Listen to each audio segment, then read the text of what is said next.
Antes de todo, quisiera presentar. Nuestro grupo está compuesto por Alejandra Casares, Norbert Querol, Javier Laplaza, Joan Llosas y Sergi Ferrer. El objetivo de nuestro experimento será llegar a conocer los diferentes factores que intervienen en la elaboración del pan: su densidad, su aspecto y su sabor. Los diferentes sistemas con los que se experimentará serán los recipientes y herramientas de cocina necesarios para la elaboración de la masa, así como el horno y distintos aparatos de medida. La principal respuesta buscada será la densidad del pan cocinado. Para medir la densidad, mediremos la masa del pan con una balanza. Seguidamente introduciremos el pan previamente aislado en un recipiente lleno de agua, calibrado, con la finalidad de medir la variación de volumen del agua y así saber el volumen del pan. A continuación, la densidad, masa partido volumen, tendremos la densidad. A continuación, mediremos el aspecto y el sabor del pan mediante un sistema de puntuación del 1 al 10. La gente probará el pan, lo verá y dará su opinión. En cuanto a la fiabilidad del sistema de medida, hemos procurado acceder a los aparatos con mayor precisión y calibrarlos de manera que ofrezcan los menores problemas de repetibilidad. Seguidamente, comentaré los factores de estudio y sus respectivos niveles. Cantidad de harina, 20 y 25 gramos. Cantidad de agua, 12 y 18 mililitros. Cantidad de levadura, 0,1 y 0,2 gramos. Cantidad de mantequilla, 1 y 2 gramos. Temperatura de horneado, 180 a 220 grados centígrados. Tiempo de horneado, de 15 a 19 minutos. Y tiempo de fermentación, 40 o 50 minutos. En cuanto a las posibles restricciones, la primera que nos encontramos en la disponibilidad es la disponibilidad de un solo horno, de la que se deriva la segunda, el tiempo. Es por ello que con la filosofía de ser organizados se decidió hacer un diagrama de Gantt para organizar a los operarios de manera efectiva y no perder tiempo. El siguiente diagrama de Gantt muestra el proceso de la elaboración de dos panes representativos de nuestra experimentación. Decidimos hacer este diagrama ya que nos dimos cuenta desde un principio que el recurso que más consumimos es el tiempo, y es por esto que se tenía que organizar y administrar bien para que nuestra experimentación no resulte larga y desgastante. Como se puede observar, la primera acción es la de amasar con una duración de 10 minutos. Esta acción puede realizarse al mismo tiempo para los dos panes ya que hay dos personas disponibles para hacerla. Después hay una primera fermentación de la masa, la cual dura 60 minutos. Después hay una segunda fermentación, la cual varía en duración, ya sea 40 o 50 minutos según el pan, decidiéndolo de forma aleatoria. Ya concluida esta fermentación, se introduce la masa en el horno por un tiempo de 15 o 19 minutos, según sea el caso. La duración del pan 1 es de 125 minutos y la del pan 2 de 139 minutos. En este diagrama están representadas dos de las distintas opciones a las que nos encontramos al realizar el experimento. Y así fue como se realizaron los 16 panes. Una vez hemos marcado ya los niveles de cada factor de los que vamos a estudiar, vamos a ver cuál es la receta del pan que vamos a realizar y además todos los instrumentos de cocina que vamos a utilizar para ello. Aparatos de medida, horno, etc. Esta es la balanza con la que calcularemos las cantidades de cada ingrediente. Con esta jeringuilla calcularemos la cantidad de agua que tenemos que aplicar en cada panecillo. Con este recipiente milimetrado calcularemos el volumen que ocupa cada panecillo. Este es el horno que utilizaremos para la realización de los panes. Como ya hemos dicho, solo disponemos de un horno y eso nos limita a la hora de trabajar.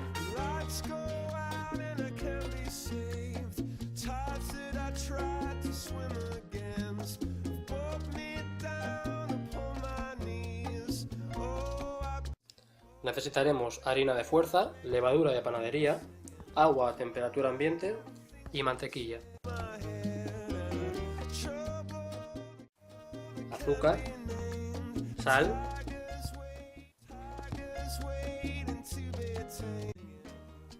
mezclamos todos los ingredientes menos la mantequilla en un bol y amasamos.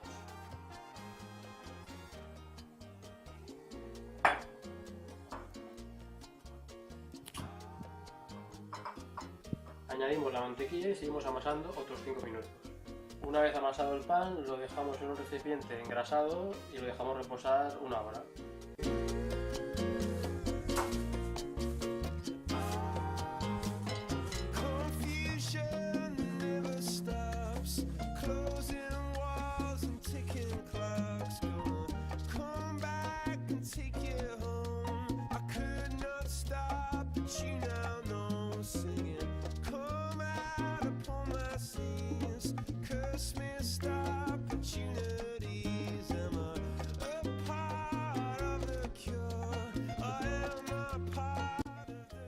está acabado de fermentar, lo destapamos y lo introducimos en el horno previamente calentado.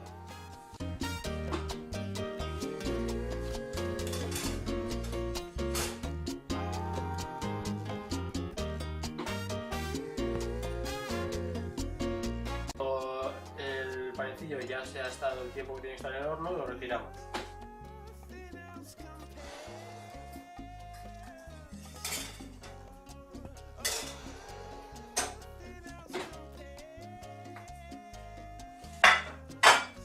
Y dejamos que se enfríe.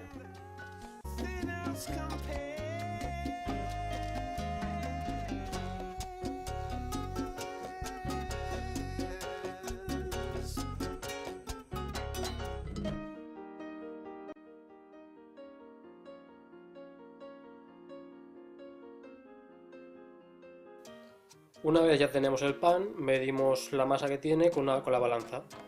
Para medir el volumen, envolvemos el pan con un plástico impermeable y lo sumergimos en el recipiente milimetrado.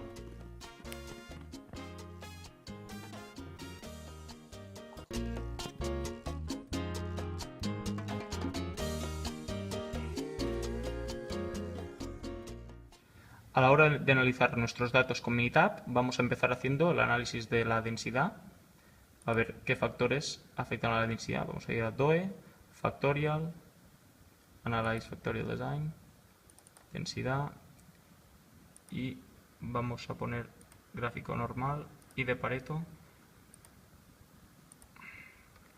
Aquí tenemos el diagrama de Pareto, que nos indica que como el factor B, que es el agua, es el que claramente influye en la densidad. Y aquí en el diagrama normal vemos que el factor B también está resaltado. Esto nos indica que a mayor nivel de agua, menor densidad de los panecitos.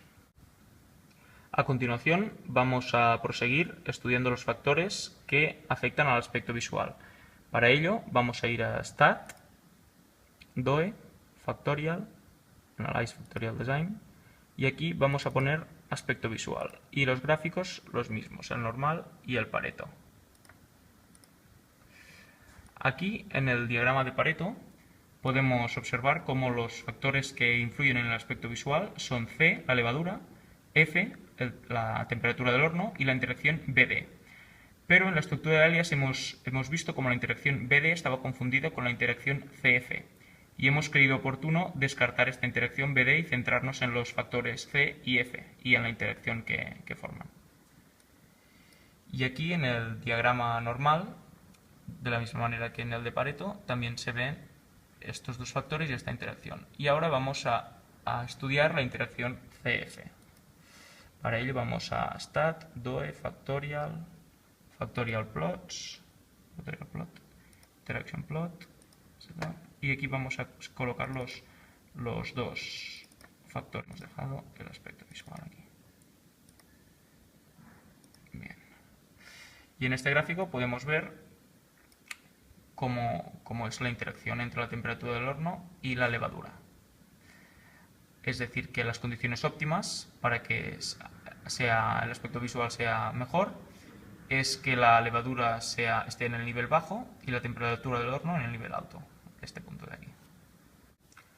Y finalmente vamos a realizar el estudio de los factores que afectan al gusto. Para ello vamos a ir otra vez a Stat, DOE, Factorial, Analyze Factorial Design, y aquí vamos a poner gusto.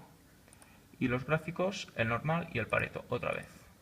En este caso podemos observar como a simple vista no hay ningún factor resaltado que afecte al gusto, pero si nos fijamos un poco veremos como en las tres primeras posiciones aparecen F, la temperatura del horno, C, la levadura, y la interacción BD, que habíamos visto como en la estructura de alias estaba confundida por la interacción CF. De manera que si miramos el diagrama normal también veremos, si nos fijamos en esta y en estos dos factores o la interacción, veremos cómo son estas tres otra vez.